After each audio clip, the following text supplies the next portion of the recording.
بسم اللہ الرحمن الرحیم۔ السلام علیکم ناظرین، آپ دیکھ رہے ہیں پس منظر ٹی وی۔ ناظرین، گزشتہ دنوں میں طالبان اور امریکہ کے درمیان مذاکرات کے خوب چرچے رہے۔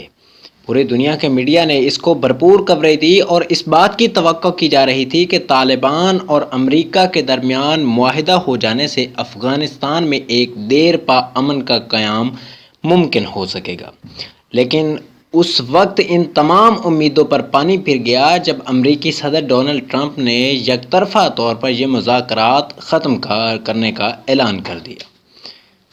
اب یہ بات سامنے آئی ہے کہ سعودی عرب نے ٹرمپ اور طالبان کے درمیان مذاکرات ختم کرنے میں کردار ادا کیا۔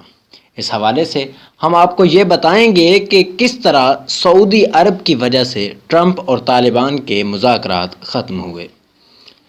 پہاڑوں میں گرے حد سے زیادہ خوبصورت ملک افغانستان کو جدید دور کے سب سے ہولناک انسانی سانحے کا سامنا ہے۔ افغانستان میں 4 دہائیوں سے جاری عدم استحکام اور جنگ نے ملک کے بنیادی ڈھانچے اور معیشت کو تباہ کر دیا ہے۔ جنگ کی وجہ سے بڑی تعداد میں افغانستان کے شہری نقل مکانی کرنے پر مجبور ہوئے اور یہ سلسلہ آج بھی جاری ہے۔ ماضی میں افغانستان پر حکمرانی کرنے والے طالبان مسلسل افغان حکومت کے حفاظتی دستوں کو نشانہ بنا رہے ہیں۔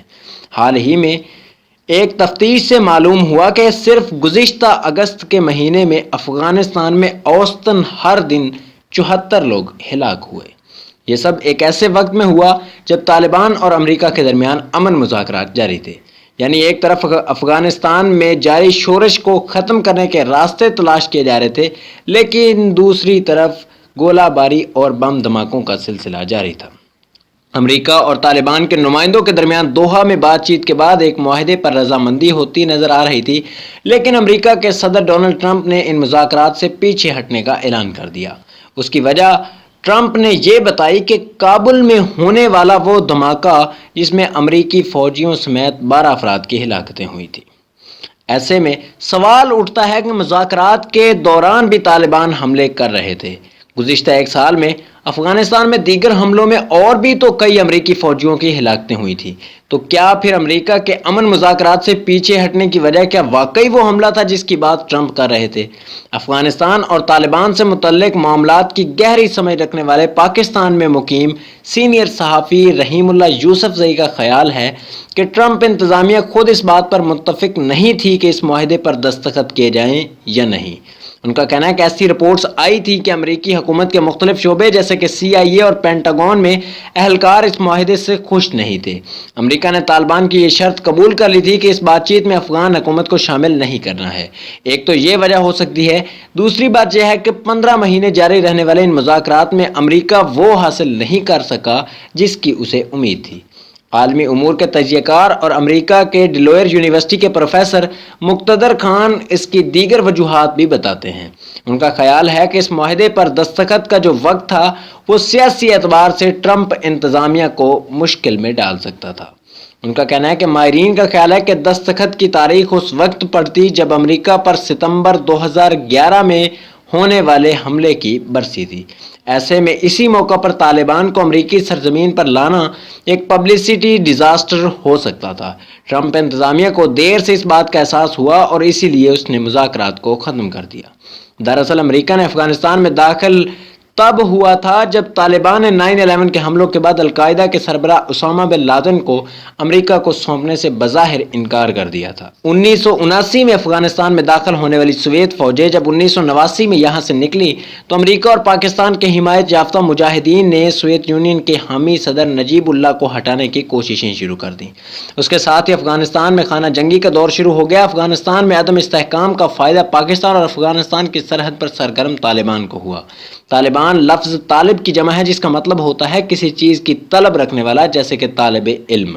مذہبی تعلیم دینے سے شروعات کرنے والے طالبان نے 1996 میں کابل پر کنٹرول حاصل کر لیا تھا اور پھر افغانستان میں سخت اسلامی نظام کا نفاذ کر دیا۔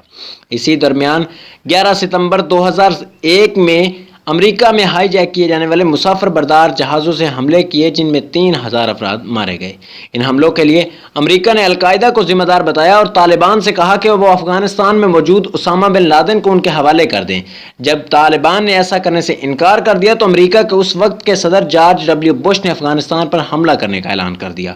امریکہ اس کے عالمی اور افغان اتحادیوں کے حملوں کو طالبان برداشت نہیں کر سکے اور 2 مہینے کے اندر انہیں اقتدار سے ہٹنا پڑا۔ اس کے بعد افغانستان میں سیکیورٹی کی ذمہ داری نیٹو افواج نے سنبھال لی۔ 2004 میں افغانستان میں نیا آئین تشکیل ہوا اور پھر اس وقت افغانستان کی عبوری صدر رہنے والے حامد کرزئی انتخابات کے بعد صدر منتخب ہوئے، لیکن اس درمیان امریکہ کے اتحادی افواج اور طالبان کے درمیان جنگ جاری رہی۔ 10 سال تک دھماکوں، حملوں اور فضائی حملوں کا سلسلہ جاری رہا۔ بالآخر 2014 میں نیٹو افواج نے باقاعدہ طور پر افغانستان میں اپنے فوجی مشن کو ختم کرنے کا اعلان کیا اور سیکیورٹی کی ذمہ داری نئی تشکیل کردہ افغان افواج کو دے دی، مگر اس کے بعد صورتحال غیر مستحکم ہونے لگی اور دھیرے دھیرے طالبان پھر سے افغانستان کے مختلف علاقوں پر قبضہ کرنے لگے۔ گزشتہ برس بی بی سی نے اپنی تفتیش سے معلوم کیا طالبان 70% افغانستان میں کھلے عام متحرک ہیں، مگر 2018 میں امریکہ اور طالبان نمائندوں کے درمیان افغانستان میں امن کے قیام کے مقصد سے مذاکرات شروع ہوئے۔ سب کچھ صحیح سمت میں جاتا ہوا نظر آ رہا تھا، مگر ایک بار پھر ساری کوششیں دھری کی دھری رہ گئیں۔ ایسا کہا جا رہا تھا کہ امریکہ اور طالبان کے نمائندوں کے درمیان مذاکرات کے کئی دور کے بعد معاہدے کا ایک مسودہ تیار کیا جا چکا تھا جس پر صرف دستخط ہونے باقی تھے۔ پروفیسر مقتدر خان کہتے ہیں کہ مذاکرات کے آخری دور میں 4 شرائط تھی جن کے بارے میں دونوں فریقوں کے درمیان رسہ کشی جاری تھی۔ وہ بتاتے ہیں پہلی شرط تو یہ تھی کہ یہ افغانستان سے امریکہ اور نیٹو کے افواج پوری طرح نکل جائیں گی۔ دوسری شرط یہ تھی کہ طالبان گارنٹی دیں کہ وہ اپنے ملک میں دہشت گرد تنظیم نام نہاد دولت اسلامیہ کو پناہ نہیں دیں گے۔ تیسری شرط یہ تھی کہ امریکہ کے نکلتے ہی افغان طالبان حکومت سے مذاکرات کریں گے، اور چوتھی شرط یہ تھی کہ امریکہ یہ چاہتا تھا کہ افغانستان میں اس کا ایک چھوٹا سا انسداد دہشت گردی کا یونٹ ہو جس کا کام ان شدت پسند تنظیموں کو روکنا ہے جو امریکہ کی حفاظت کے لیے خطرہ پیدا کر سکتی ہیں۔ امریکہ کی پہلی ہی اس بات پر تنقید ہو رہی تھی کہ اس نے ان مذاکرات میں افغان سرکار کو شامل نہ کرنے کی طالبان کی شرط کو قبول کر لیا تھا، اور اس شرط کو لے کر بھی تشویش ظاہر کی جا رہی تھی کہ اگر امریکہ افغانستان سے پوری طرح باہر نکل آیا تو یہ اس کے مفاد میں نہیں ہوگا۔ پروفیسر مقتدر کا یہ بھی خیال ہے کہ امریکہ کے فوجی کمانڈر مکمل طور سے افغانستان سے انخلا نہیں حاصل کرنا چاہتے۔ حال ہی میں سعودی عرب کی تیل کی کمپنی ارامکو پر ہوئے ڈرون حملے کا ذکر کرتے ہوئے وہ کہنے لگے کہ افغانستان میں امریکی فوجیوں کو موجود رہنا اور اس کے فوجی اڈوں کی اسٹریٹجک طور پر موجودگی اہم ہے۔ ایران اور سعودی عرب کے درمیان کشیدگی بڑھ رہی ہے اور جنگ کی تشویش ظاہر کی جا رہی ہے۔ اگر ایسا ہوا تو امریکہ اپنے اتحادی سعودی عرب کی حمایت کے لیے آئے گا، تب افغانستان میں اس کے افواج کی موجودگی اس کے لیے مددگار ثابت ہو سکتی ہے۔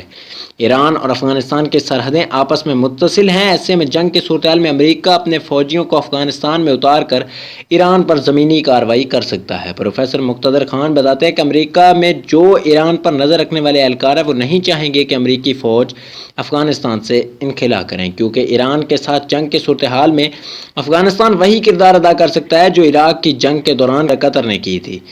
جنگ کے درمیان زمینی حملہ کرنے کا ہمیشہ اپنا فائدہ ہوتا ہے۔ امریکہ کے ساتھ مذاکرات ناکام ہوتے ہی طالبان نے حملے تیز کر دیے ہیں۔ افغانستان میں 28 ستمبر کو صدارتی انتخابات ہونے ہیں اور طالبان نے کہا ہے کہ وہ اس میں رخ نہ ڈالیں گے۔ سینئر صحافی رحیم اللہ یوسفزئی کہتے ہیں آنے والے دنوں میں افغانستان کی جنگ مزید شدت اختیار کر سکتی ہے۔ وہ کہتے ہیں 40 سال سے زیادہ جنگ کی زد میں رہنے والے افغانستان کو اب امن چاہیے۔ بات چیت ہو نہیں رہی اور ٹرمپ نے کہہ دیا کہ وہ ختم ہو چکی ہے، اس کا مطلب ہے جنگ بڑھے گی۔ ٹرمپ اور مائک پومپیو نے کہا ہے کہ انہوں نے حال ہی میں طالبان پر بڑے حملے کیے ہیں۔ بے شک طالبان ان دعووں کو قبول نہیں کر رہے، لیکن آنے والے وقت میں خون خرابہ ہوگا کیونکہ امریکہ، افغان حکومت اور طالبان سبھی حملے کریں گے۔ یوسفزئی کہتے ہیں کہ اس سے ایسے حالات بن جائیں گے کہ بات چیت ہو نہیں سکے گی اور پھر پہلے کی طرح جنگ ہوگی اور بے شمار ہلاکتیں۔ روس ماضی میں بھی طالبان کے نمائندوں کی میزبانی کر چکا اور افغانستان میں امن کے قیام سے متفق بعض منصوبوں کا اختتام بھی کر چکا ہے، لیکن اس بار جب امریکہ اور طالبان کے درمیان مذاکرات بغیر کسی نتیجے کے ختم ہوئے تو طالبان نمائندوں نے فوراً روس کا رخ کیا۔ طالبان کے نمائندوں نے ماسکو میں افغانستان کے لیے روس کے خصوصی ایلچی زامر قبولو سے ملاقات کی۔ عالمی امور کے تجزیہ کار پروفیسر مقتدر خان کہتے ہیں طالبان ایک حکمت عملی کے تحت ایسا کر رہے ہیں تاکہ امریکہ پر مذاکرات کا دباؤ ڈالا جا سکے۔ وہ کہتے ہیں 4-5 سال سے روس کی خارجہ پالیسی جارحانہ ہوئی ہے، اس نے کریمیا کو اپنے قبضے میں لے لیا ہے، وہ مشرق وسطیٰ میں سرگرم اور شام میں موجود ہے۔ اس دوران یہ دیکھیے جب مسلمان ممالک کسی بات پر امریکہ کی نہیں سنتے تو روس کی جانب رخ کرتے ہیں۔ مثال کے طور پر ترکی سرد جنگ کے دوران جو حکمت عملی امریکہ اور سوویت یونین کے درمیان عمل میں لائی جاتی تھی، بہت سے چھوٹے ممالک وہ پالیسی اختیار کر رہے تھے۔ وہ کہتے ہیں آپ ہماری مدد نہیں کریں گے تو ہم روس کے پاس چلے جائیں گے۔